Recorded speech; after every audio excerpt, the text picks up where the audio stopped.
Notes बनाना honestly बहुत boring लगता है and I completely understand that. So in this video, I am here to share how I make notes and how you can make your notes faster, cleaner and more revision friendly because I am sure कि आप में से कई लोगों ने साल भर से अभी तक बिल्कुल notes नहीं बनाए होंगे and exam time में सबसे ज़्यादा notes ही काम आते हैं. So this video is going to be very informative and useful for you all. So without any further ado, let's get to the video.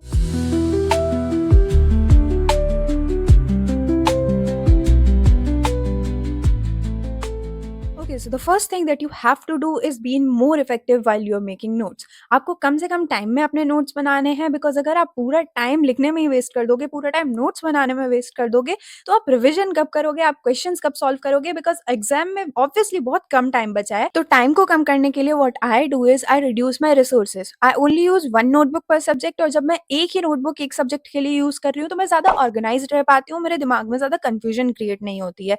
I only use 2 pens and 1 pen. Using only 2 pens makes it easier for me to revise. अगर ज़्यादा colours दिखते हैं page पे तो confusion काफ़ी create हो जाती है, दिमाग एकदम इतने सारे कलर्स देख के भन-भना जाता है और एग्ज़ाम में रिकॉल करना भी काफ़ी मुश्किल हो जाता है इतनी सारी चीज़ें, क्योंकि आपके दिमाग में एक इमेज नहीं क्रिएट हो पाती है और अगर आप सिर्फ 2 पेन यूज़ कर रहे हो, it will make your notes simpler. That's just my perspective. आपको अपने नोट्स सजाना पसंद है and it helps you revise and recall your notes, then it's good for you. But so whenever I am starting some particular chapter, मैं chapter start करने के पहले कोई भी यूट्यूब पे जाके वीडियो देख लेती हूँ जिसमें अच्छे से सारी चीज़ें एक्सप्लेन करी गई हों। अगर मुझे बहुत अच्छे से टॉपिक समझ में आ जाता है, चैप्टर समझ में आ जाता है, तो मैं डायरेक्टली नोट्स बनाना स्टार्ट कर देती हूँ। वीडियो देखने से क्या होता है, मुझे एक आइडिया लग जाता है कि क्या चीज़ें इंपॉर्टेंट है, क्या चीज़ें नहीं है एंड मुझे कीवर्ड्स का भी काफ़ी आइडिया लग जाता है। बाय एनी चांस अगर मुझे बहुत अच्छे से नहीं समझ आया है उस वीडियो से, देन मैं क्या करती हूँ, मैं एनसीईआरटी पढ़ लेती हूँ एंड अगर मेरे पास एनसीईआरटी नहीं है तो मैं कोई भी रेफरेंस बुक पढ़ लेती हूँ, उसके बाद मैं नोट्स बनाना स्टार्ट कर देती हूँ।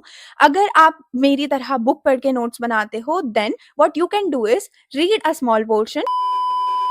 आई जस्ट रियलाइज़्ड कि माइक बंद हो गया था। तो okay, what I was saying कि आप एक स्मॉल पोर्शन पढ़ो अपनी बुक का, उस स्मॉल पोर्शन को समझने के बाद आप उसको अपने वर्ड्स में, पॉइंट्स में, अपने हिसाब से जिस तरीके से आपको समझ आए, आपके लिए इंटरैक्टिव बन जाए, उस तरीके से अपने लैंग्वेज में नोट्स बना के लिखो। एंड ऑब्वियसली बोर्ड एग्जाम में एक क्वेश्चन और कन्फ्यूजन सबसे ज़्यादा होती है कि कौन से क्वेश्चन सॉल्व करें, कौन से क्वेश्चन सॉल्व नहीं करें। And I get these comments a lot. So what I have gotten for you is these sample papers from OSWAL, जो कि obviously normal sample papers जैसे नहीं है. These have highly probable question of each chapter जो board exam के pattern को ध्यान में रखकर select किए गए होते हैं. हर subject के book में you get 15 sample papers which are based on the latest CBSE pattern and you also get previous year paper ताकि idea लगे कि actual board का paper कैसे level का होता है. You also get a proper planner. There are mind maps जो revision को faster और भी organized बना देते हैं. And if you buy any of these books, you'll get a surprise as well. और साथ ही में on tip notes भी हैं जो एग्जाम के टाइम पे बहुत ज़्यादा काम आते हैं, स्पेशली तब जब लास्ट मोमेंट रिविजन करना होता है. I personally feel that these books are going to be really helpful for you all because इनसे काफ़ी सारी चीज़ों में हेल्प हो जाती है, जैसे कि टाइम मैनेजमेंट, आंसर राइटिंग और जो कॉमन मिस्टेक्स होती हैं वो भी काफ़ी कम हो जाती हैं। साथ में हाईली प्रोबेबल क्वेश्चंस भी प्रोवाइडेड हैं, तो एग्जाम के एक दिन पहले सारे चैप्टर्स का रिवीजन करना becomes really easy for you all. So if you all want structured and focused sample papers for your exams, then you must get these books because they are going to be extremely helpful for you all. So if you want to buy these books, you can check out the link provided in the description. Okay, so the next thing कि आपको exactly अपने notes को लिखना कैसे है। तो notes लिखने के लिए obviously आपको पैराग्राफ में नहीं लिखना है जैसे कि सब कहते हैं। पैराग्राफ में लिखने से आप जब रिवाइज कर रहे होते हैं तो आपको रिवाइज करने में एंड याद करने में भी काफ़ी दिक्कत होती है।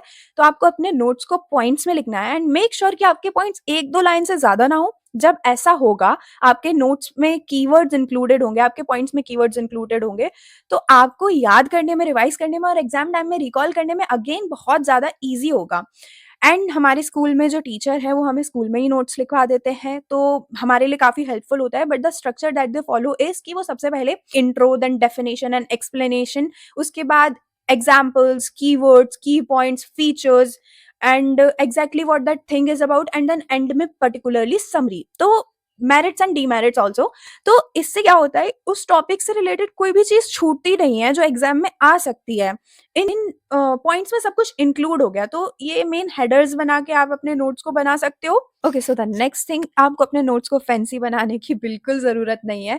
आप अपने नोट्स को सिंपल रखो, साफ-सुथरा रखो। आपके नोट्स ऐसे होने चाहिए कि बस आपको समझ में आ जाएँ एंड आपको साफ-सफाई से बस अपने नोट्स लिखने हैं। आपको उनको अट्रैक्टिव बनाने की कोई ज़रूरत नहीं है। इंस्टेड ऑफ अट्रैक्टिव, आप उनको इंटरैक्टिव बनाने की कोशिश करो, जिससे आपको एग्ज़ाम टाइम में रिकॉल करना आसान हो पाए।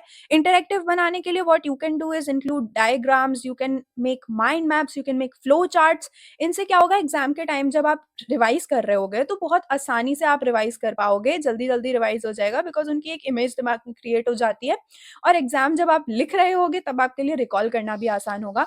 Other thing that you can do is start highlighting the keywords and please only highlight the keywords and you don't have to highlight जब आप अपने नोट्स बना रहे हो। जब आप अपने नोट्स बना चुके हो, सिर्फ़ तभी हाइलाइट करो बिकॉज़ आप 2 चीज़ें होती हैं कि आप जब अपने नोट्स बना रहे हो, पहली बात तो फ्लो टूटता है उस टाइम हाइलाइट करने से नोट्स बनाने का। दूसरी चीज़ कि जब आप अपने नोट्स बना रहे हो तब एग्ज़ैक्टली आपको समझ नहीं आता है कि चैप्टर में क्या चीज़ इम्पोर्टेंट है, क्या चीज़ आपको हाइलाइट करनी चाहिए, क्या नहीं करनी चाहिए एंड इस चैप्टर के कीवर्ड्स क्या हैं और एग्ज़ाम पॉइंट ऑफ व्यू से ऑब्वियसली क्या चीज़ इम्पोर्टेंट है। एंड प्लीज़ रिमेंबर, पूरा पेज पीला नहीं करना है। Instead of highlighting, other thing that you can use is you can use symbols. Like what I do is important चीज़ों पे मैं स्टार बना देती हूँ एक, और वो चीज़ जो मुझे बहुत अच्छे से नहीं आती है, मैं उसपे 6-7 स्टार्स बना देती हूँ।